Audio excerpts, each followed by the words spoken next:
Quand j'ai dit au psychanalyste lacanien, Monsieur Nazio, que je faisais des groupes de boulimiques et quand je lui expliquais comment je travaillais, il m'a dit mais vous êtes la seule à faire ça. Et moi je lui ai dit ben peut-être, parce que c'est vrai que moi je ne m'occupe pas du tout du symptôme alimentaire. Et on a trop tendance à accorder de l'importance aux symptômes alimentaires. Je trouve qu'on ne devrait pas s'en occuper du tout. Je trouve que même avant une crise, on ne devrait pas demander quelle émotion vous avez eue avant cette crise. Parce que je suis persuadée que les gens n'en savent rien vraiment. L'émotion, elle remonte au tout premier âge de la vie. Les personnes qui ont des TCA sont généralement des personnes qui ont un trouble de l'attachement dû à la toute première enfance. Ce qui fait que même si vous avez vécu des difficultés relationnelles en cours de votre enfance, même si vous avez eu des problèmes avec votre père, votre mère, ou que sais-je, un divorce ou la mort de quelqu'un, ça n'était que le déclencheur du problème. En réalité, votre problème, c'est que vous êtes vide de vous-même, vide de soi. On est vide de soi quand on est boulimique et c'est pour ça qu'on mange. On mange pour avoir des sensations. On mange pour avoir la sensation d'exister. Et si on n'a pas la boulimie, on n'a rien d'autre pour lâcher prise. Donc moi je considère que cette addiction est très utile et très indispensable pour ne pas devenir fou. Donc ce que je préfère, c'est travailler ce qui fait qu'on est vide de soi.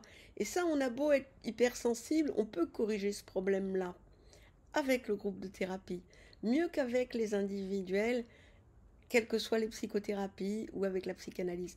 J'ai fait des psychothérapies, j'ai fait de la psychanalyse. Ça a été formidable, ça a résolu des choses, ça m'a permis de comprendre, mais pas à réparer mon vide de soi, ni même à me faire que je me sente bien dans ma peau parmi les autres. Je jouais toujours un peu un rôle pour me faire accepter, pour me faire aimer, pour essayer de plaire. J'avais pas le choix puisque je me sentais si vide. Et je l'étais d'ailleurs. Alors comment j'en suis amenée à faire des groupes de thérapie? Ben, tout simplement, c'est le hasard et l'expérience qui m'a montré combien c'était intéressant et fructueux pour les personnes qui ont besoin de se trouver une identité. Même si par ailleurs elles ont vachement bien réussi leur vie à tous les niveaux.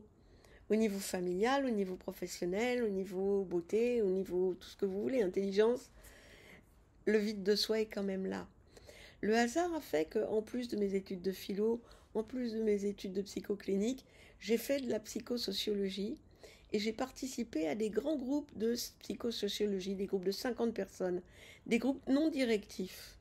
C'est-à-dire qu'on ne vous dit pas ce qu'on doit dire, il n'y a pas de programme, les gens font ce qu'ils veulent et on regarde comment ils se comportent. Ça fait penser un peu à de l'éthologie humaine, si vous voulez. On regarde les individus, comment ils se comportent entre eux. Et moi, j'ai trouvé ça tellement intéressant et je me suis dit, bon, je vais utiliser ça pour voir comment je suis face à l'autre, qui je suis face à l'autre, et puis comment il me vit l'autre. Alors, je suis allée à la rencontre des gens, je leur ai dit ce que je pensais avec authenticité, je leur ai dit, toi, j'aime pas ce que tu as dit tout à l'heure, toi, j'ai adoré ce que tu as dit tout à l'heure, toi, je sais pas, mais je me sens pas très à l'aise avec toi, ou au contraire, toi, c'est fou ce que je me sens bien avec toi. Et j'ai eu le retour de tous ces gens-là en même temps. Et petit à petit, ça a créé des vraies relations authentiques et des vrais liens où chacun, moi surtout, enfin eux je ne sais pas, mais où j'ai appris où était mon identité. Et à partir de ce moment-là, je me suis sentie exister pleinement, plein pot, bien dans ma peau parmi les autres. J'avais déjà un peu plus de confiance en moi avec la psychanalyse et les autres thérapies. Et grâce à ces groupes, grâce au courage que j'ai eu pour me rencontrer moi à travers les autres et rencontrer les autres en même temps, j'ai gagné de l'estime de moi.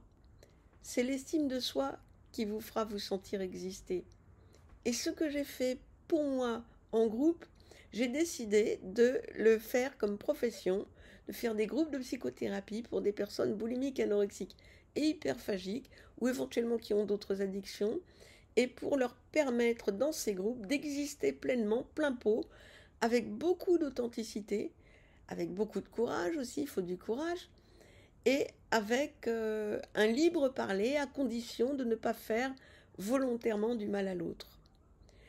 Cette expérience a confirmé ce que je pensais. Ce qui était vrai pour moi a été vrai pour les autres au fil des années. J'ai créé des groupes d'une vingtaine de personnes où les gens venaient une fois par mois, samedi et dimanche, de 15 h à 19 h. Aujourd'hui, c'est par Zoom.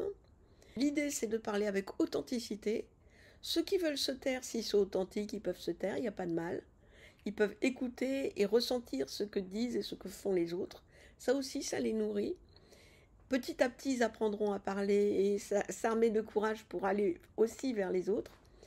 Petit à petit, le regard change avec ces gens et ce qu'on trouvait pas sympa, un jour on le trouve sympa.